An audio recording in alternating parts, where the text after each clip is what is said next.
Hello అండి, welcome to Telugu officers channel. ఇవాళ మనం ఏప్రిల్ 13వ తేదీకి సంబంధించిన కరెంట్ అఫైర్స్ చూద్దాం. ఇవాళ మన ఫస్ట్ ఆర్టికల్ చూడండి, వాయు నాణ్యత గురించి, ఎయిర్ క్వాలిటీ గురించి. రీసెంట్గా ఐక్యూ ఎయిర్ అన్నటువంటిది ఒక నివేదికని రిలీజ్ చేసింది. దాని పేరు ఏంటి అంటే world air quality report. World air quality report, ప్రపంచ వాయు నాణ్యత నివేదిక అంటాము. 2023కి సంబంధించి రిలీజ్ చేసింది. దీంట్లో ఏమని చెప్పిందంటే ప్రపంచవ్యాప్తంగా కూడా వాయు కాలుష్యం పెరుగుతోంది. దాదాపు 70 లక్షల మంది వాయు కాలుష్యం వల్ల చనిపోయారు. అందులో 20 లక్షల మంది భారతీయులే ఉన్నారు అన్నట్టుగా ఈ రిపోర్ట్ చెప్తోంది. మరి ఈ నేపథ్యంలో మనకి ఏం తెలియాలి అంటే ఇంకొక విషయం అండి, మన భారతదేశం ప్రపంచంలోనే మోస్ట్ పొల్యూటెడ్ క్యాపిటల్ సిటీగా నిలిచింది. అంతేకాదు PM 2.5 అంటే పర్టికులేట్ మ్యాటర్ అంటాం, అంటే అతి సూక్ష్మ ధూళి కణాలు. వీటి పరిమాణం చాలా చాలా చాలా తక్కువగా ఉంటుంది. పరిమాణం ఎంత తక్కువగా ఉంటే దాని ఎఫెక్ట్స్ అనేవి అంత ఎక్కువగా ఉంటాయి. ఇది గుర్తుంచుకోవాలి. మరి ఎయిర్ పొల్యూషన్ అంటున్నాం, వాయు కాలుష్యం. ఎలాగ ఎయిర్ పొల్యూట్ అవుతుంది అంటే ఇవన్నీ మనకి నార్మల్గా తెలిసినటువంటివే. ఎయిర్కి పొల్యూషన్ ఎందుకు వస్తుంది? ఒకటి ఇండస్ట్రీస్ వల్ల, లేదా వెహికల్స్ ఎమిషన్స్ వల్ల, మనం ఇంట్లో గ్యాస్ స్టవ్స్కి బదులుగా పొయ్యిలని వాడటం వల్ల, అవునా? అలాగే మనకి వాతావరణంలో కార్బన్ డైఆక్సైడ్ ఇలాంటి గ్రీన్ హౌస్ గ్యాసెస్ అన్నటువంటివి విడుదలవడం వల్ల, ఇలాంటి వాటన్నిటి వల్ల కూడా ఎయిర్ పొల్యూషన్ అన్నటువంటిది వస్తుంది. మరి ఎయిర్ పొల్యూషన్ యొక్క కాన్సిక్వెన్సెస్ ఏంటి? కాన్సిక్వెన్సెస్ ఏమేమి ఉంటాయి? ఒకటి వచ్చేసరికి హెల్త్ మీద ఇంపాక్ట్ అన్నటువంటిది ఉంటుంది, అవునా? మనకి రెస్పిరేటరీ ఇన్ఫెక్షన్స్ రావటం, లేదంటే మనకి హార్ట్ స్ట్రోక్స్ అన్నవి రావటం, కార్డియాక్ అరెస్ట్ అంటాము, లేదు లంగ్ డిసీజ్ అన్నటువంటివి రావటం, ఆస్తమా అన్నటువంటివి రావటం. సో ఇలాంటివన్నీ జరుగుతాయి. అంతేకాదు లైఫ్ ఎక్స్పెక్టెన్సీ కూడా తగ్గుతుంది. లైఫ్ ఎక్స్పెక్టెన్సీ అన్నటువంటిది తగ్గుతుంది. మరి ఇంతేనా అంటే మన యొక్క జీడిపి మీద కూడా దీని ఎఫెక్ట్ అన్నటువంటిది ఉంటుంది. ఎలా ఉంటుంది? ఎయిర్ క్వాలిటీ సరిగ్గా ఉందనుకోండి, హెల్త్ బాగుంటుంది. హెల్త్ బాగుంటే ప్రొడక్టివిటీ బాగుంటుంది. ప్రొడక్టివిటీ బాగుంటే ఎకానమీ అన్నటువంటిది బాగుంటుంది. సో ఇలాగా ఈ ఎకానమీ అన్నటువంటిది కూడా దెబ్బతినడానికి వన్ ఆఫ్ ద రీజన్స్గా ఎయిర్ పొల్యూషన్ని మనం చెప్పచ్చు. ఇవి కాకుండా మనం ప్రతి దాంట్లో కూడా చెప్పుకుంటూ ఉంటాము ఎన్విరాన్మెంటల్ ఇంపాక్ట్స్ అన్నటువంటివి ఉంటాయి. సో ఇది కంపల్సరీ ఉంటుంది. ఇక్కడ మనం గమనించాలండి, మనము ఈ గాలి అన్నటువంటిది సరైన గాలి పీల్చకపోతే, ఇప్పుడు మనకి బాగలేదు, హాస్పిటల్స్ తిరుగుతాము, మెడిసిన్ అన్నటువంటిది తీసుకుంటాము, డబ్బు ఉంటే ఖర్చు పెట్టుకుంటాము, ఇదంతా బాగుంటుంది. మరి ఫ్యూచర్ జనరేషన్స్ సంగతి ఏంటి? ఇది గమనించాలి. ఇప్పుడు ఒకటండి, ట్రాన్స్పోర్ట్ వల్ల ఎక్కువ ఎయిర్ పొల్యూషన్ వస్తుంది. సో పబ్లిక్ ట్రాన్స్పోర్ట్కి మనం మారొచ్చు. రెండవది, రోడ్ ఎక్స్పాన్షన్స్ అనేవి జరుగుతున్నాయి, ట్రాఫిక్ అనేది పెరుగుతోంది. ట్రాఫిక్లో కనుక మనము ఒక్క 2 మినిట్స్ ఉంటే ఎంత ఆ పొల్యూషన్ అన్నటువంటిది వస్తుందనేది డ్రైవింగ్ చేసే వాళ్ళకి బాగా తెలిసి ఉంటుంది. డ్రైవింగ్ చేసే వాళ్ళకి ఏంటి, వెనక్కి కూర్చున్న వాళ్ళకి, లోపల ఉన్నటువంటి వాళ్ళకి కూడా తెలుస్తుంటుంది. కన్స్ట్రక్షన్ యాక్టివిటీస్ ద్వారా ఎంత ఎయిర్ పొల్యూషన్ జరుగుతుందో మనకు తెలుసు. లేదు, మనము వరి పొలాల్లో కూడా వాటిని కాల్ చేసినప్పుడు ఆ మంట ఏదైతే ఉంటుందో వాటి ద్వారా ఎంత పొల్యూషన్ అన్నటువంటిది రైజ్ అవుతుంది. దాని ద్వారా ఢిల్లీలో ఎయిర్ పొల్యూషన్కి కూడా అది కారణం అన్నట్టుగా మనం చెప్పుకుంటాం, అవునా? అంతేకాదు పబ్లిక్ పార్టిసిపేషన్ సరిగ్గా లేదు. అర్బన్ డెవలప్మెంట్ డెసిషన్స్లో పబ్లిక్ పార్టిసిపేషన్ లేదు. పాలసీస్, ప్రాజెక్ట్స్ ఏవి కూడా ఎన్విరాన్మెంటల్ కన్సర్న్స్ని అడ్రస్ చేసేలాగా లేకపోవటం వల్ల ఈ ఎయిర్ పొల్యూషన్ ప్రాబ్లం అన్నటువంటిది మరింతగా పెరుగుతోంది. కాబట్టి ఇక్కడేంటి, మనము గ్రీనరీని పెంచాలి, పచ్చదనాన్ని పెంపొందించాలి. దానికోసం ప్రతి ఒక్కరూ కృషి చేయాలి. దానికి సంబంధించి అవేర్నెస్ని క్రియేట్ చేయాలి. ఇందాకన్నట్టుగా పబ్లిక్ ట్రాన్స్పోర్ట్ పెంచుకోవటం, సిటీ బిల్డింగ్లో ఆల్టర్నేటివ్ స్ట్రాటజీస్ని తీసుకురావటం, ప్రైవేట్ వెహికల్స్ని కొంచెం కంట్రోల్ చేసుకోవటం. ఫర్ ఎగ్జాంపుల్, మనము ప్రతి సంవత్సరం సెప్టెంబర్ 22వ తేదీని వరల్డ్ కార్ ఫ్రీ డేగా జరుపుకుంటాం. కార్ ఫ్రీ డే అంటే ఆ రోజు కార్స్ వాడకూడదు అన్నట్టుగా. మరి ఎంతమంది పాటిస్తూ ఉన్నాము? ఇండస్ట్రియల్ పొల్యూషన్స్ని అసలు యాక్సెప్టెన్స్ అనేది దాని మీద ఉండకూడదు, రియల్ టైం మానిటరింగ్ ఉండాలి అన్నట్టుగా అంటాము. మరి ఎంతవరకు దానికి సంబంధించి సూపర్విజన్ జరుగుతోంది? అంతేకాదు ఎకలాజికల్ విజ్డమ్ అన్నటువంటిది మనకు ఉండాలి. ఏదైనా నేచర్ని బట్టి అలైన్ చేసుకుంటూ దాన్ని డిజైన్ చేసుకోవాలి. న్యాచురల్ ఎన్విరాన్మెంట్ని కన్సిడర్ చేయాలి. ఓపెన్ స్పేసెస్ ఉండాలి. అఫారెస్టేషన్ అన్నటువంటిది విత్ ఇన్ సిటీ ఉండగలిగితే కనుక అప్పుడు మనకి మంచి గాలి అన్నటువంటిది అందుతుంది. సో మన హెల్త్ అన్నటువంటిది బాగుంటుంది. మన నెక్స్ట్ ఆర్టికల్ చూడండి. రీసెంట్గా మైక్రోసాఫ్ట్ అన్నటువంటిది భారతదేశానికి ఒక హెచ్చరిక ఇచ్చింది. ఏమని? ఇండియాలో ఎలక్షన్స్ని చైనా ఆర్టిఫిషియల్ ఇంటెలిజెన్స్ని యూజ్ చేసి డిస్టర్బ్ చేయగలదు అన్నట్టుగా ఒక మాట చెప్పిందనమాట. మరి ఈ నేపథ్యంలో రీసెంట్గా తైవాన్ అధ్యక్ష ఎన్నికలు జరిగాయి. అప్పుడేమైంది? మనకి స్టార్మ్ 1376 ఏంటి? స్టార్మ్ 1376 అనేటటువంటిది చైనా బ్యాక్డ్ ఒక సైబర్ గ్రూప్ అనమాట. ఇది ఏం చేసింది అంటే ఆ ఎలక్షన్స్లో artificial generated TV news anchors ద్వారా మిస్ఇన్ఫర్మేషన్ స్ప్రెడ్ చేయటం, సైబర్ సెక్యూరిటీ ఛాలెంజెస్ని చాలా పోస్ట్ చేసింది. దానివల్ల డెమోక్రటిక్ ప్రాసెసెస్ ఏవైతే ఉంటాయో అవి దెబ్బతినేలాంటి చర్యలు చేసింది. సో తైవాన్ ఎన్నికల్లో ఈ ఏఐ జనరేటెడ్ కంటెంట్ అన్నటువంటిది చాలా ఇంపాక్ట్ చూపించింది. ఇప్పుడు మన భారతదేశంలో జరిగే ఎన్నికల మీద కూడా ఇలాంటి ప్రభావాన్ని చూపిస్తుంది, మీరు జాగ్రత్తగా ఉండండి అన్నట్టుగా. మరి ఇక్కడ ఏమైంది అంటే ప్రస్తుతం ఎన్నికల ఫలితాలని తారుమారు చేయటంలో సోషల్ మీడియా యొక్క పాత్ర అన్నటువంటి చాలా ఉంది. ముఖ్యంగా గుర్తుపెట్టుకోవాలి, ఎలక్షన్స్లో ఆర్టిఫిషియల్ ఇంటెలిజెన్స్ రోల్ ఏంటి అన్నట్టుగా మనకి ఎస్ఏలో అడగచ్చు. ఓపెన్ ఎండెడ్ క్వశ్చన్ కదా. సో చాలా జాగ్రత్తగా, చాలా కేర్ఫుల్గా విత్ ఎగ్జాంపుల్స్తో మనం రాయాలి. అందులో ఒక ఎగ్జాంపుల్గా ఇది ఉపయోగపడుతుంది. మన నెక్స్ట్ ఆర్టికల్ చూడండి. బాబాసాహెబ్ అంబేద్కర్ వచ్చినా కూడా ఇప్పుడు రాజ్యాంగాన్ని మార్చలేరు అన్నట్టుగా మోదీ చెప్పారనమాట. అంటే ఇక్కడ ఏంటి? రాజ్యాంగమే మాకు సర్వస్వం, ప్రభుత్వం దానికి చాలా గౌరవాన్ని ఇస్తుంది అన్నట్టుగా ఇక్కడ మాట్లాడారు. ఎన్నికల క్యాంపెయిన్లలో ఇలాంటివి చాలా మాట్లాడుతుంటారు. కాకపోతే ఇక్కడ ఏంటి అంటే రేపు బాబాసాహెబ్ అంబేద్కర్ గారి పుట్టినరోజు. ఆ నేపథ్యంలో బాబాసాహెబ్ అంబేద్కర్ యొక్క పుట్టినరోజుని మనము ఒక పేరుతో పిలుస్తాం. ఏమని? మహాపరినిర్వాణ్ దివస్ అనేసి. ఎందుకంటే ఆయన మరణించే ముందర బుద్ధిజంలో జాయిన్ అయ్యారనమాట. బుద్ధిజం స్వీకరించారు. దానినే మనం ఏమని పిలుస్తాము? నియో బుద్ధిజం అని పిలుస్తూ ఉంటాము. మరి దానికి సంబంధించి మనకి బుద్ధిజంలో బుద్ధుడు ఎప్పుడైతే మరణించారో దాన్ని ఏమంటారు? మహాపరినిర్వాణం అంటాము. అందుకే మహాపరినిర్వాణ్ దివస్ అనేసి మనము అంబేద్కర్ యొక్క డెత్ డేని జరుపుకుంటాము. ఆ నేపథ్యంలో ఇక్కడ కాన్స్టిట్యూషన్ ఆఫ్ ఇండియా అన్నటువంటి ప్రస్తావన వచ్చింది కాబట్టి ఇదిగో కాన్స్టిట్యూషన్ ఆఫ్ ఇండియాలో ప్రియాంబుల్ ఏమని చెప్తోంది? ఇదిగో ద పీపుల్ ఆఫ్ ఇండియా, భారత ప్రజలమైనటువంటి మేము అన్నటువంటి దాంతో మొదలై జస్టిస్, లిబర్టీ, ఈక్వాలిటీ, ఫ్రాటర్నిటీ వీటన్నింటి గురించి తెలుపుతుంది. అంతేకాదు ప్రజలకే ఇక్కడ పవర్ ఉంది అన్నట్టుగా చెప్తుంది. మాకు మేము ఈ రాజ్యాంగాన్ని ఇచ్చుకున్నామన్నట్టుగా చెప్తోంది. కాన్స్టిట్యూయెంట్ అసెంబ్లీ ఏ రోజున ఈ రాజ్యాంగాన్ని అడాప్ట్ చేసుకున్నామన్నట్టుగా డేట్ అన్నటువంటిది ఇందులో ఉంటుంది. సో ఇన్ఫర్మేషన్ అన్నీ కూడా ముందుగా ఉంటుంది కాబట్టే దీన్ని ఏమంటాం? పీఠిక లేదా ప్రియాంబుల్ అనేసి పిలుస్తాము. నెక్స్ట్ ఆర్టికల్ చూడండి. ఇక్కడ సిఐసి అన్నటువంటిది. సిఐసి అంటే ఏంటి? సెంట్రల్ ఇన్ఫర్మేషన్ కమిషన్ లేదా కేంద్ర సమాచార కమిషన్ అంటాము. ఇది ఎన్నికల సంఘాన్ని, ఎలక్షన్ కమిషన్ని ఇదిగో ఎన్నికల సమయంలో ఈవీఎంలు అంటే ఎలక్ట్రానిక్ ఓటింగ్ మిషన్స్, అలాగే వీవీప్యాట్స్ అంటే ఏంటి? Voter verifiable paper audit trial అంటాం. ఈ వీవీప్యాట్ల యొక్క విశ్వసనీయతను ప్రశ్నిస్తూ కొన్ని ఆర్టీఐ దాఖలయ్యాయి కదా. మరి దాని మీద స్పందించకపోతే ఇది పూర్తిగా చట్టాన్ని ఉల్లంఘించటమే, అంటే స్పందించకపోయినా కూడా ఉల్లంఘించటమే అన్నట్టుగా అసంతృప్తిని వ్యక్తం చేసింది సిఐసి అన్నటువంటిది. మరి ఈ నేపథ్యంలో మనకి తెలియాలి ఎలక్షన్స్కి సంబంధించినటువంటి ఆర్టికల్స్ ఏంటి. అందులో ఆర్టికల్ 324 ఏమని చెప్తుంది అంటే ఎన్నికలకి సంబంధించినటువంటి సూపరింటెండెంట్స్ అంటే పర్యవేక్షణ, డైరెక్షన్, కంట్రోల్ ఇవన్నీ కూడా ఎవరికి ఉంటాయి? ఎలక్షన్ కమిషన్కి ఉంటాయి. అలాగే ఆర్టికల్ 325 ఏమని చెప్తుంది?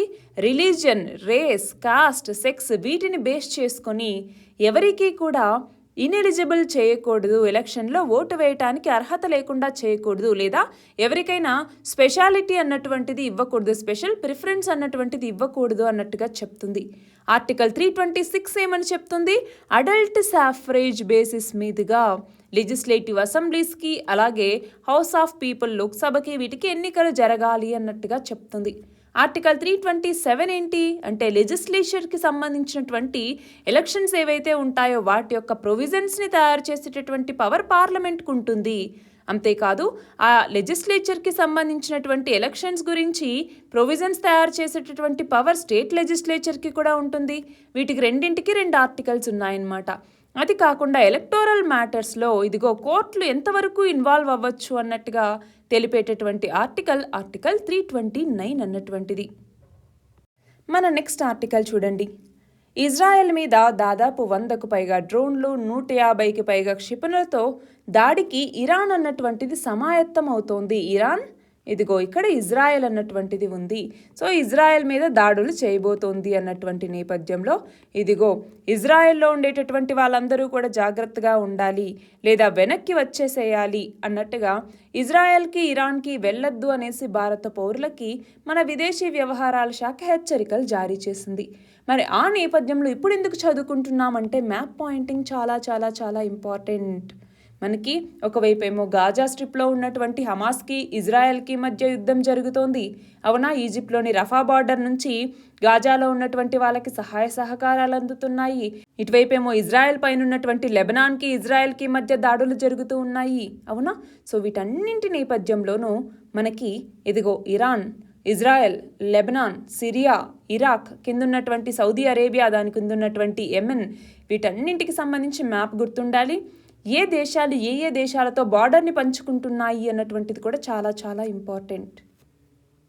నెక్స్ట్ ఆర్టికల్ చూడండి. మయన్మార్లో ప్రమాదకరమైనటువంటి పరిస్థితులు ఉన్నాయి కాబట్టి సిత్వే నుంచి మన భారత కాన్సులేట్ సిబ్బందిని తరలిస్తున్నారన్నట్టుగా ఈ ఆర్టికల్. మరి ఏమైంది మయన్మార్లో అంటే సైనిక బలగాలకి అలాగే తిరుగుబాటు దళాలకి మధ్య అక్కడ పోర్ అనేది జరుగుతోందన్నటువంటి నేపథ్యంలో ఈ నిర్ణయం తీసుకున్నారు. మరి ఇక్కడ మనకి తెలియాల్సింది ఏంటి అంటే ఇండియాకి మయన్మార్కి మధ్య మనకి 1643 కిలోమీటర్ల బార్డర్ అన్నటువంటిది ఉంది. ఇంతకుముందు ఎలా ఉండేదంటే ఫ్రీ బార్డర్ ఉండేది. అటు 16 కిలోమీటర్లు, ఇటు 16 కిలోమీటర్లు ఫ్రీ మూమెంట్ అనేది ఉండేది. ఫస్ట్ ఆఫ్ ఆల్ ఆ ఫ్రీ మూమెంట్ని రెస్ట్రిక్ట్ చేసేశారు. దాని తర్వాత ఏం చేశారు, ఇదిగో ఈ బార్డర్ అంతటా కూడా ఫెన్సింగ్ని ఏర్పాటు చేయాలి అన్నట్టుగా మన భారతదేశం డిసైడ్ అయింది. సో ఆ రెండింటి నేపథ్యంలోనూ ఇది న్యూస్లో ఉంది. అలాగే ఇండియా మయన్మార్ ఫ్రెండ్షిప్ రోడ్ అన్నటువంటిది ఒకటి ఇనాగరేట్ చేశారు. సో దేశాలకి సంబంధించి రీసెంట్గా ఏమేమి ఇనాగరేషన్స్ జరిగాయి, ఫర్ ఎగ్జాంపుల్ బంగ్లాదేశ్కి మనకి మైత్రి అన్నటువంటి ప్రాజెక్ట్ కావచ్చు. అలాగా వివిధ దేశాలతో ఏమేమి ఉన్నాయి అన్నట్టుగా మనం చూసుకోవాలి. అలాగే ఇంకొకటి కలాదాన్ మల్టీ మోడల్ ట్రాన్స్పోర్ట్ ప్రాజెక్ట్ అన్నటువంటిది. ఇది ఏంటి అంటే మన భారతదేశంలో ఉన్నటువంటి కోల్కతా నుంచి ఇదిగో ఇలా సముద్ర మార్గం ద్వారా బంగాళాఖాతం ద్వారా ఇక్కడ మయన్మార్లో ఉన్నటువంటి సిత్వే పోర్ట్కి ఇది కనెక్ట్ అవుతుంది. సిత్వే పోర్ట్ నుంచి చూడండి మళ్ళీ మయన్మార్ ద్వారా ఇదిగో మన భారతదేశంలోకి ఇది వెళ్తుంది, మిజోరాంలోకి ఇది కనెక్ట్ అవుతుంది. దాని ద్వారా మనము నార్త్ ఈస్టర్న్ ఏరియాస్కి చేరుకోవటానికి అనమాట. సో ఇక్కడ కోల్కతా నుంచి సిట్వే పోర్ట్కి వెళ్తుంది షిప్పింగ్ రూట్ ద్వారా. ఆ తర్వాత సిట్వే నుంచి పాలెత్వా అన్నటువంటి ప్లేస్, అది ఇన్లాండ్ వాటర్ ట్రాన్స్పోర్ట్ అనేది జరుగుతుంది. అలాగే పాలెత్వా నుంచి ఇండో మయన్మార్ బార్డర్ ద్వారా మన భారతదేశంలోకి మళ్ళీ ట్రాన్స్పోర్ట్ అన్నటువంటి జరుగుతుంది. కాబట్టి ఇక్కడ కలాదాన్ మల్టీ మోడల్ ట్రాన్స్పోర్ట్ ప్రాజెక్ట్ అన్నటువంటి చాలా చాలా ఇంపార్టెంట్. కానీ మయన్మార్లో జరుగుతున్నటువంటి ఈ గొడవల నేపథ్యంలో మరి ఇది ఎంతవరకు సాధ్యమవుతుంది అన్నటువంటి తర్వాతి విషయం. మన నెక్స్ట్ ఆర్టికల్ చూడండి. శుద్ధి చేసి మళ్ళీ వినియోగించుకోవటానికి వీలుగా మార్చకపోవటం వల్ల ప్లాస్టిక్ అన్నటువంటిది పేరుకుపోతుంది.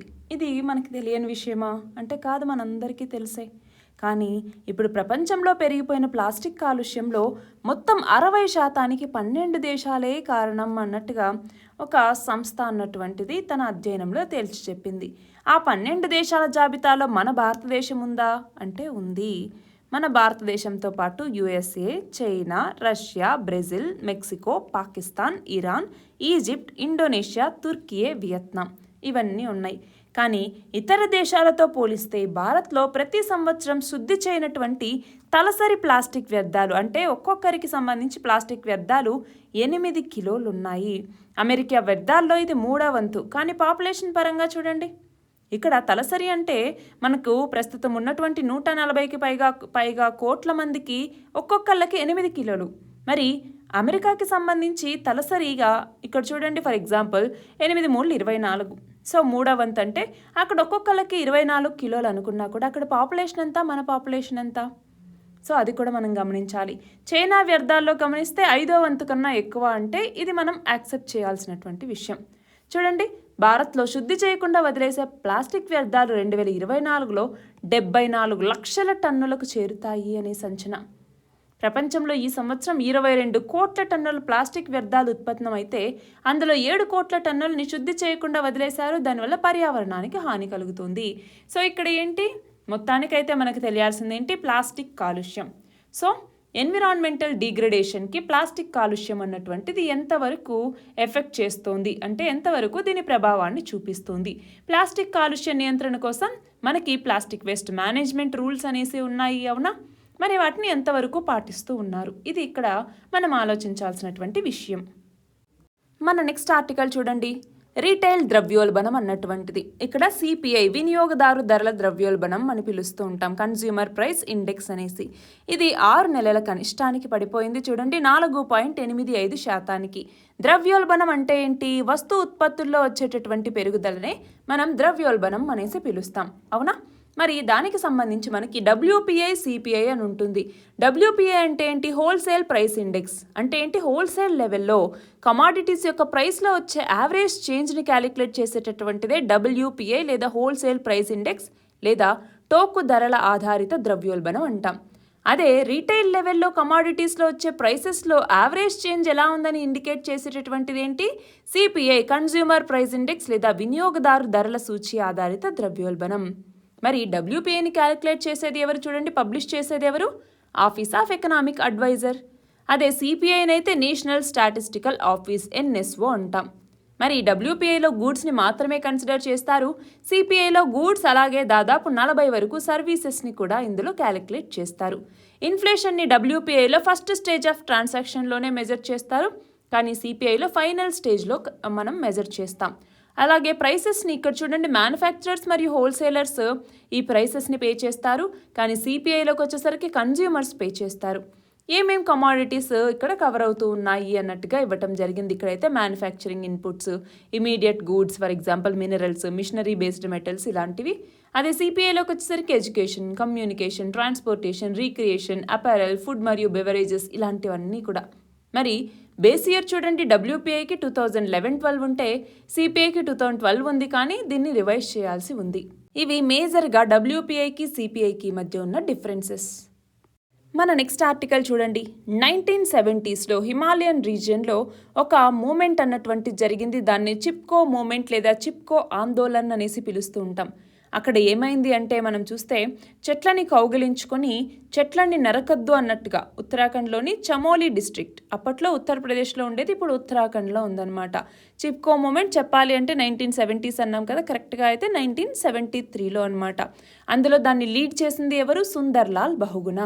అందులో ఏమైంది, ఉమెన్ అంతా ఒక చోటుకు వచ్చి చెట్లని కౌగలించుకొని, ఇదిగో మాకు చెట్లు అన్నటువంటివి చాలా చాలా ఇంపార్టెంట్ కాబట్టి మీరు ఈ చెట్లని తొలగించొద్దు, ఎకాలజీ అన్నటువంటిది అలానే ఉండాలి. వీళ్ళు భాగీరథి రివర్కి సంబంధించి తెహ్రీ డ్యామ్కి అగెనెస్ట్గా ఈ క్యాంపెయిన్ చేశారనమాట.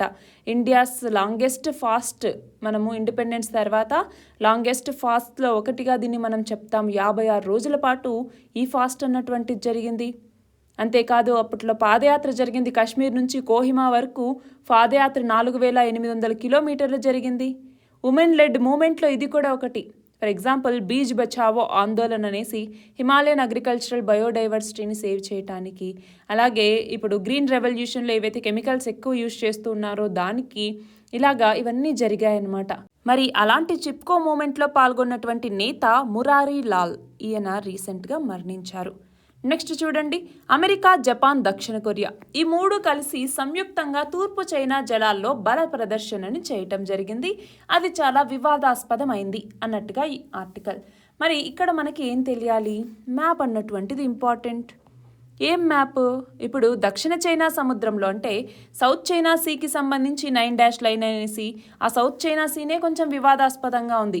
ఈస్ట్ చైనా సీలోకి వచ్చేసరికి ఇటు చైనాకి అలాగే జపాన్కి మధ్య ఆల్రెడీ ఇష్యూస్ అనేవి నడుస్తూ ఉన్నాయి. మరి వాటి నేపథ్యంలో ఒకసారి ఈస్ట్ చైనా సీ అన్నటువంటిది ఎక్కడ ఉంది, దాని యొక్క బార్డర్ కంట్రీస్ ఏంటి, ఎవరెవరికి మధ్య వివాదం నడుస్తోంది, సో వీటన్నింటి గురించి ఒక్కసారి చూసుకోవాలి.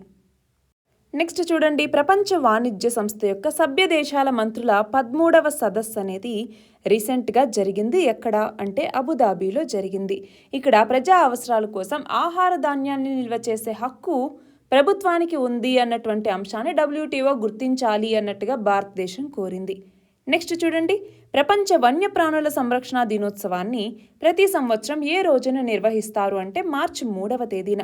నెక్స్ట్ చూడండి, ప్రముఖ సాహితీవేత్త, బహుముఖ ప్రజ్ఞానిధి, కళాప్రపూర్ణ అయినటువంటి గజపతి రాజు అచ్యుత రామరాజు యొక్క శత జయంతి వేడుకల్ని రీసెంట్గా 2024 మార్చి 5వ తేదీన నిర్వహించారు. అయితే ఇతను 1924లో జన్మించారు. ఎక్కడ అంటే కాకినాడ జిల్లా తుని మండలంలో ఉన్నటువంటి కొలిమేరు అన్నటువంటి గ్రామం. అయితే ఆంధ్ర విశ్వవిద్యాలయం 1993లో ఈయనకి కళాప్రపూర్ణ అన్నటువంటి బిరుదునిచ్చింది. ఈయన ఆంధ్రప్రదేశ్ సాహిత్య అకాడమీ సభ్యులుగా కూడా ఎంపికైనటువంటి వ్యక్తి. కేంద్ర సాహిత్య అకాడమీ ప్రాంతీయ సలహాదారుగా కూడా ఈయన వ్యవహరించారు. నెక్స్ట్ చూడండి, మూడీస్ అనలిటిక్స్ అన్నటువంటిది 2024లో భారత జీడిపి 6.1% వృద్ధి చెందొచ్చు అన్నట్టుగా అంచనా వేసింది. 2023లో 7.7% వృద్ధి కంటే ఇది చాలా తక్కువ. కానీ కోవిడ్ సంక్షోభం తర్వాత ఉన్నటువంటి ప్రతికూలతలు వీటి వల్ల భారత వృద్ధి మీద 4% వరకు ప్రభావం పడింది అన్నట్టుగా ఇక్కడ మూడీస్ అన్నటువంటి చెప్తోంది. నెక్స్ట్ చూడండి, ఒలింపిక్స్ అథ్లెటిక్స్లో స్వర్ణ పతకాలు సాధించే క్రీడాకారులకి నగదు బహుమతులు ఇవ్వనున్నట్టు ప్రపంచ అథ్లెటిక్స్ ప్రకటించింది. మరి ఒలింపిక్స్లో నగదు బహుమతి అందజేసే మొదటి అంతర్జాతీయ క్రీడా సమాఖ్యగా ఇప్పుడు ఈ WA అన్నటువంటిది, వరల్డ్ అథ్లెటిక్స్ అన్నటువంటిది నిలవబోతోంది. పారిస్ ఒలింపిక్ అథ్లెటిక్స్లో 48 విభాగాల్లో స్వర్ణ పతకాలు గెలిచే క్రీడాకారులకి ఒక్కొక్కళ్ళకి $50,000 అంటే 41.60 లక్షల ప్రైజ్ మనీని అందించబోతూ ఉన్నారు. నెక్స్ట్ చూడండి, లండన్కి చెందినటువంటి ఉన్నత విద్యా విశ్లేషణల సంస్థ అయినటువంటి క్లాక్వారెల్లీ సైమండ్స్ లేదా QS అంటాం. QS అన్నటువంటిది వరల్డ్ యూనివర్సిటీ ర్యాంకుల జాబితాని 2024కి సంబంధించి ఇచ్చింది. ఇందులో వ్యాపార మరియు నిర్వహణ అంటే బిజినెస్ అండ్ మేనేజ్మెంట్కి సంబంధించిన విద్యా సంస్థల్లో ప్రపంచంలో ఉత్తమ ఇన్స్టిట్యూషన్స్లో IIM అహ్మదాబాద్ 25వ స్థానంలో నిలిచింది. IIM బెంగళూరు, IIM కోల్కతా ఇవి టాప్ 50లో ఉన్నాయి. నెక్స్ట్ చూడండి, దేశీయ అతిపెద్ద విమానయాన సంస్థ అయినటువంటి ఇండిగో, ఇది ప్రపంచ విమానయాన సంస్థల్లో 3వ స్థానంలో ఉంది. మొత్తం $17.6 బిలియన్ అంటే 1.46 లక్షల కోట్ల మార్కెట్ విలువతో ఇండిగో ఇలా 3వ స్థానంలో నిలిచింది. చివరిగా చూడండి, ఆసియా రెజ్లింగ్ ఛాంపియన్షిప్లో భారత్కి చెందినటువంటి ఉదిత్, ఈయన రజతం సాధించారు. రీసెంట్గా కిర్గిస్తాన్లోని బిష్కెక్లో 57 కేజీల ఫ్రీ స్టైల్ విభాగం ఫైనల్లో ఇతను కెంటో యుమియా, జపాన్కి సంబంధించినటువంటి పర్సన్ చేతిలో ఓడి రజతాన్ని గెలుచుకున్నారు. ఇవి ఇవాల్టి ఇంపార్టెంట్ ఆర్టికల్స్. PDF లింక్ డిస్క్రిప్షన్లో ఉంది, మీరు అందులో చూడొచ్చు. All the very best and thank you very much.